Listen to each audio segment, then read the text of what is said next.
দেশের একেবারে সর্বোচ্চ আদালত সুপ্রিম কোর্টের আপিল বিভাগ শেষ পর্যন্ত ডাকসু নির্বাচন হবে এরকম রায় দিয়েছেন। মানে আমরা জানি প্রথম হাইকোর্ট বিভাগ এটাকে স্থগিত করেছিল, তারপর চেম্বার আদালত সেই স্থগিতাদেশের উপরে স্থগিতাদেশ দিয়েছে, তার মানে ডাকসু নির্বাচন হবে সেই পরিস্থিতি ছিল। আজ সেটার পূর্ণাঙ্গ শুনানি হয়েছে এবং চেম্বার আদালতের যে রায় সেটা বহাল রাখা হয়েছে, তার মানে নির্বাচন হচ্ছে। কিন্তু একটা পাল্টা প্রশ্ন করছি, যদি আজ আপিল বিভাগে এই নির্বাচনটা স্থগিত করা হতো তাহলে কি হতো? আমার মনে হয় ভবিষ্যৎ বাংলাদেশে একটা সিভিলাইজড সমাজ কিভাবে গড়ে ওঠা উচিত হয়, একটা রাষ্ট্র কিভাবে গড়ে ওঠা উচিত হয়, সেই ব্যাপারে কয়েকটা কথা বলা দরকার। কারণ প্রাথমিক রায়ের পর যে ধরনের প্রতিক্রিয়া আমরা দেখেছি সেই প্রেক্ষাপটে এই প্রশ্নগুলো আসছে। আমরা মোটামুটি নিশ্চিত থাকতে পারি আজ যদি আপিল বিভাগ এই রায় দিত যে এই নির্বাচন স্থগিত হয়ে গেছে, তাহলে তীব্র প্রতিবাদ হতো।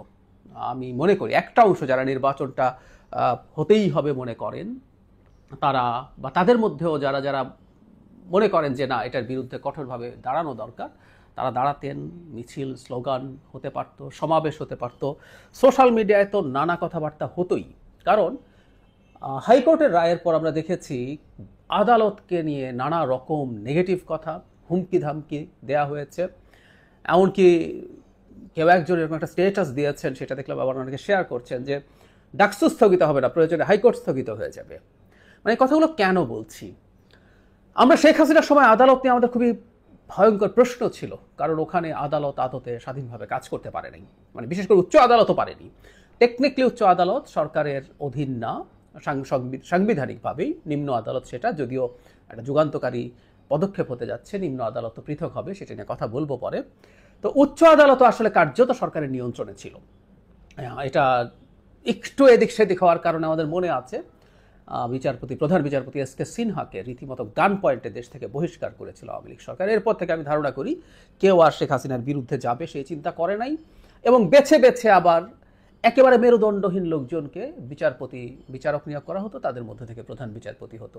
সর্বশেষ যিনি চলে যেতে বাধ্য হলেন ওবায়দুল হাসান, তিনি প্রধান বিচারপতি হওয়ার পর ছাত্রলীগের কাছে ফুল নিয়েছেন, ডিবি হারুনের কাছ থেকে গিফট নিয়েছেন। অত্যন্ত অত্যন্ত মানে নর্ম বিরোধী কাজ, এগুলো বেআইনি বলছি না, কিন্তু এগুলো নর্মের বিরোধী, এবং এই নর্মগুলো খুবই ভাইটাল যিনি দেশের প্রধান বিচারপতি হবেন।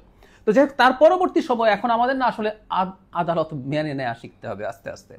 আমরা কোর্টে যখন যাই তখন আসলে এটা মেনে নিয়ে যাই, ভবিষ্যতে এটা মনে রাখতে হবে যে আমরা একজনের সালিশ মানছি, কোর্টের সালিশ মানছি আমরা, এবং দুই পক্ষ কন্টেস্ট করছে।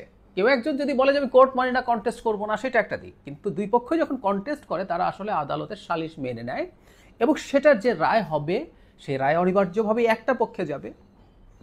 দুটো পক্ষ যখন একটা বিষয় নিয়ে কোর্টে যায়, তারা শুনানি করে, তাদের এক্সপেকটেশনও ভিন্ন, কিন্তু রায় হবে একজনের পক্ষে। সো অন্যজনকে আসলে মেনে নিতে হবে। সমালোচনা হতে পারে, এটা বলা হয় যে রায় হয়ে যাওয়ার পরও রায়ের সমালোচনা হতে পারে, যে আমরা খুশি নই, আমরা সংক্ষুব্ধ। এই যে হাইকোর্টের রায় হলো, সেটা সংক্ষুব্ধ হয়েছে বলেই যারা স্থগিতাদেশটা পছন্দ করেননি তারা এরপর চেম্বার আদালতে গেছেন, পরে সেটা আপিল বিভাগ হলো, এবং শেষ পর্যন্ত যারা স্থগিতাদেশ চাননি তাদের পক্ষেই রায় হলো। কিন্তু আমি বলছি উল্টোও তো হতে পারতো, উল্টোও হতে পারতো। কারণ আদালত যদি মনে করতেন, দিনের শেষে আসলে এগুলো কত হলো সাবজেক্টিভ অ্যানালিসিস, অবশ্যই এর মধ্যে আইন এবং অন্যান্য ইস্যু থাকে, কিন্তু তারপরে সাবজেক্টিভ অ্যানালিসিস।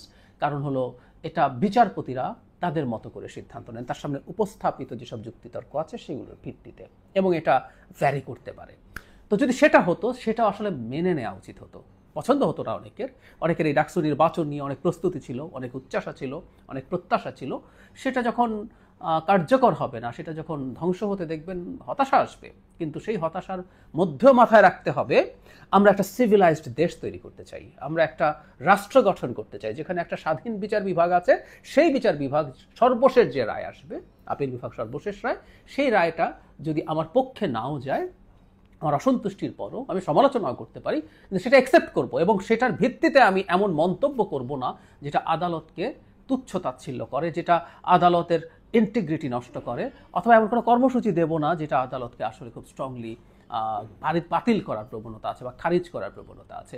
ধরুন এই যে এই আপিল বিভাগটা তো পুরোপুরি পুনর্গঠিত আপিল বিভাগ, শেখ হাসিনার সময়ের একজনও নেই। হাইকোর্টেও প্রচুর জাজ এখন আছে যারা নতুন করে নিয়োগপ্রাপ্ত হয়েছেন। সুতরাং এই ব্যাপারগুলো মাথায় রাখতে হবে, এবং ভবিষ্যৎ বাংলাদেশে আমরা এই চর্চাটার মধ্যে ঢুকতে চাই।